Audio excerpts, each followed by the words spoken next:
விஜய நடிகர் விஜய எப்படியாவது மிரட்டி விட்டுறணும். அவன் மீண்டும் பஸ் பயணம் தொடங்கி பொதுக்கூட்டம் மகாநாடு ஏதாவது தொடங்கிட்டாருன்னா அனைத்து அரசியல் கட்சிகளும் மண்ணை கவிடுவாங்க. தேர்தலில் பயம் வந்து விட்டது. ஒருத்தர் கூட டெபாசிட் கிடைக்காது. 234 தொகுதியிலையும் தமிழக வெற்றி கழகம் வந்துருச்சுன்னா பயம் எங்கே வந்துடுமோ. அதுக்காக அவர் பஸ் பயணம் தொடங்கக்கூடாது. எப்படியாவது தடுத்துடணும்.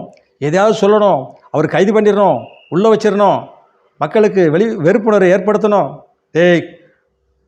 அதெல்லாம் நீங்கள் செய்ய அவர் புகழ் மேலே மேலே போய்கிட்டே இருக்குன்னு ரசிகர் சொல்லிகிட்டு இருக்காங்க. சில பெண்களும் சொல்கிறாங்க, கரூர் மக்களை பற்றி உங்களுக்கு தெரியாமல் இருக்கிறீங்க, நீ கொடுக்குற பணத்தெல்லாம் வாங்கிக்கிடுவாங்க, உடனே அனுதாபி ஆகிடுவாங்களா உங்களுக்கு, நீங்கள் எதுக்காக கொடுக்குறீங்க உங்களுக்கு தெரியும். திமுக கட்சிக்காரங்களாம் எதுக்காக நலத்திட்ட உதவி கொடுக்குறீங்க 10 லட்சங்கிறது உங்களுக்கு தெரியும். அடுத்த வேளையில் வரேங்க.